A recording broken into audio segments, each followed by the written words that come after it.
What's up, fight fans? Welcome to my channel. This is Johnny, and in today's video, I'm going to be going over the Mike Tyson versus Jake Paul spectacle this past weekend. Look, guys, I initially wasn't going to do this, but I covered the pre-fight, and a lot of you guys have been messaging me wanting to hear my take on this. I've been getting messages all over from my friends in North America, from Australia, so I figured I'd do this video. It's going to be something fun, though. I've been looking at a lot of people's reactions, both for Paul's side and Tyson's side, boxing side, and the entertainment side. And what we're going to do is I'm going to give you my reaction to Teddy Atlas's breakdown of Tyson and Paul. Before we do that, I want to say thank you to all the new subscribers. Thank you to everybody who's been with me since day one. If you haven't already, this will really help me out right now. Hit the notification button. Hit the subscribe button. What this will allow me to do, every time I put a video out that's new, you'll be the first to be notified. Thank you. In the pre-build-up, I did a feature on one of the undercard fights. It was supposed to be on Netflix, but they put it on MVP, Most Valuable Promotions, YouTube, and that was Bruce Shoo Shoo Carrington versus Deadly Dana Colwell. Colwell's a fighter out of the Sunshine Coast in Australia, and Channel 7 News actually saw that video on YouTube. Some people are actually watching this, and they asked for my opinion before the fight, and I told them, I said it was going to be a tough fight. I felt that Colwell was going to bring the fight to Carrington. Carrington fought amazingly, and kudos to him. He is a future star, I feel, in the making. He did everything right in the fight, and talk about his counterboxing. Dana was as game as it gets. He got dropped a few times. He was there to get hit. He was trying to give it back. He just didn't have enough arsenal and firepower to deal with Carrington. And like I said, I didn't give a prediction. I didn't say Dana was going to win that fight. I just thought it wouldn't be a knockout, and it did go the distance. But damn, Carrington did his best to get the knockout, and hats off to Shoo Shoo. Good things to come for both fighters. And you know what? Dana, keep your head up too. You made a lot of new fans, and you made your current fans proud. So also on that undercard, we had the Abel Ramos versus Mario Barrios fight. It ended in a draw. Us boxing fans, we never like to see draws. It could have gone either way. I saw Barrios who looked rusty. I saw Barrios that really wasn't all there. We didn't see him at his best. Abel Ramos is a guy that came up from a lighter weight class, still had power and pop. And you know, granted, my parlay, I didn't bet on this ticket. If you would have bet a win or a loss, at least the sports betting down here, if it ends in a draw, your whole ticket goes to shambles. So my condolences to you gamblers out there with that fight ending in a draw, because I know a lot of people were taking Barrios. He was a 5-1 favorite. So kudos to Ramos. I don't want to see that fight again. I know they were asked in the ring by Ariel Helwani, will there be a rematch? Let's move on. Now, the ladies, Serrano and Taylor, hell of a fight. You guys have heard this all week. You guys watched this fight. It was live streaming on Netflix. I think 80 million people watched. And when we talk about, to the main point as I get to Jake Paul, and they talk about, is he good for boxing? Is he not good for boxing? I'll get to that in the end. The good thing for boxing is that the new eyes got to see Amanda Serrano and Katie Taylor before they hang them up. They're not young. It's not like they're spring chickens, and kudos to both ladies. It was a war. That fight could have gone either way. The stats show Serrano outpunched Taylor by over 100 punches, and watching it live, I had Serrano by 2 rounds.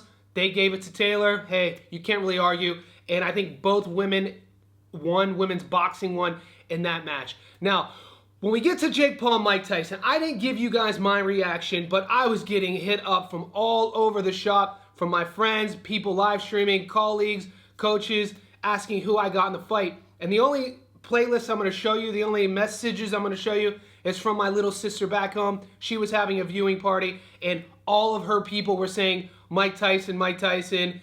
And as you can see in my messages, I'm telling her, firstly, guys, this was not a boxing match. Let me be clear on that. This was not a fight. This was a spectacle. This was a sideshow. This was a circus. This should have never happened. This was not a boxing match. And the reason for that, if you want specific facts why this wasn't a boxing match, they used 14-ounce gloves, okay? Rounds were 2 minutes. These aren't women. These are men. Why were rounds 2 minutes instead of 3? Because this wasn't a boxing match. Why was it 8 rounds instead of 10 or 12 with 2-minute rounds and 14-ounce gloves? Because this wasn't a boxing match. These weren't boxers. This was a 60-year-old grandfather and a YouTuber. That being said, I told anyone who would ask me it was Jake Paul by decision.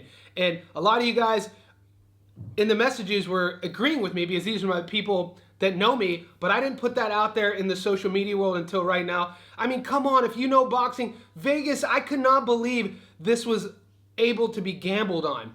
When we talk about corruption in sports, this is what we mean. When I talk about corruption in boxing, this is what I mean. You got people who made millions in the sports betting sports book off of this fight that wasn't even a real fight, knowing beforehand that it was going to go to decision. Jake Paul by decision. It was shocking to me that you were allowed to gamble on this fight, considering all the things I just spoke about. Also, I've seen a lot of videos talking about how Mike Tyson let Jake win or Jake carried Mike. I don't think any of that happened. I've seen people try to break down and show this little slow motion video of Mike Tyson bobbing and weaving, doing his picky boo, and then not throwing the punch.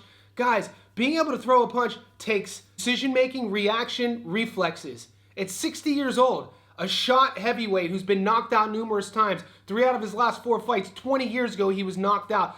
A life of alcohol, drugs, partying. At 60 years old, this guy's vehicle is probably more like 90. So to think that he's going to have those decision-making capabilities, those reflexes to pull the trigger when he sees it is wild.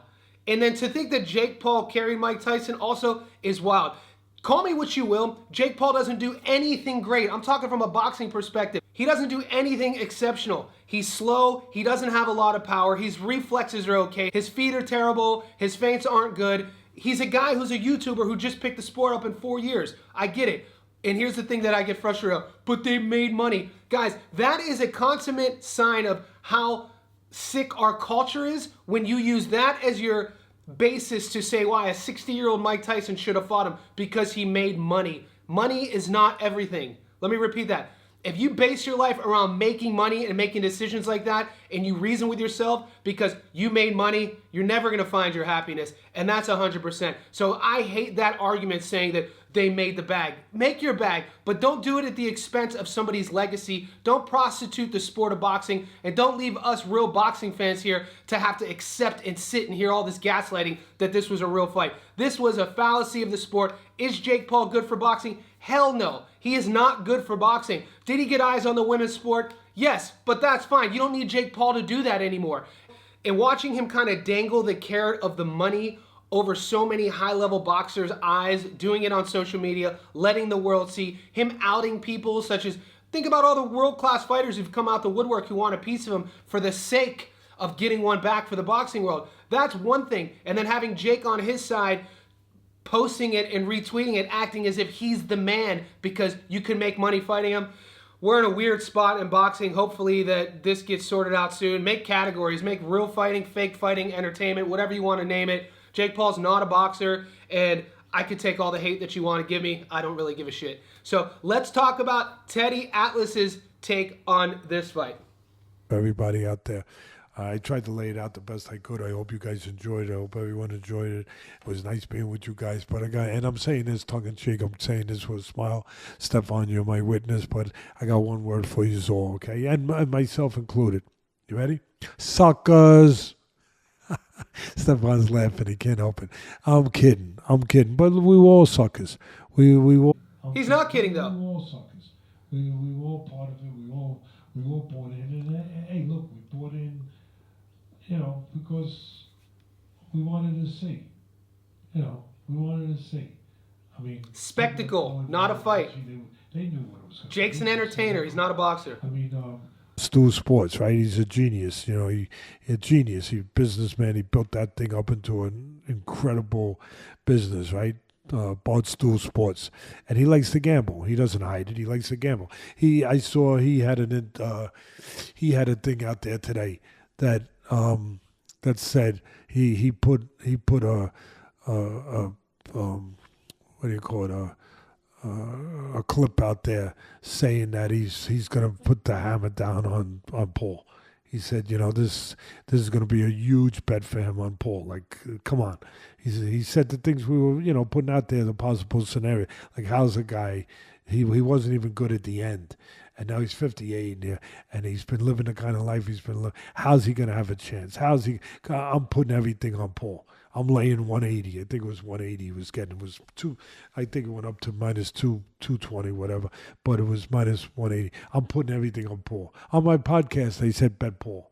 I did. And where would I normally say better you do of once great fighter? But it made sense. And like I said earlier, it made sense because of the age, because of all the things that made sense, right? All the common sense that made sense. Oh, yeah. We haven't even talked about the size of the ring as well. I'm glad that I remembered that. But also the bookies, that ring was the size of a goddamn basketball court. They know so. The analyst didn't mention it once. They make a living. Unbelievable. That ring pissed me more off than Jake Paul hitting an old man. It was like watching a funeral. That line, a lot of money. So the bookie, as usual, they did good. They did good.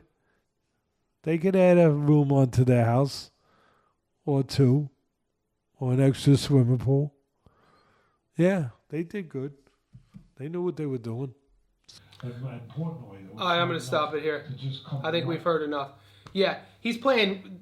Teddy has gotten really kind of soft and nice in his old age. I'd like to hear Teddy's opinion on this 20 years ago. But that's what happens as we get older. We get softer and we kind of adhere to the world around us rather than being such a bulldog. Anyway, 20 years ago, Atlas would have been swearing about this whole goddamn spectacle.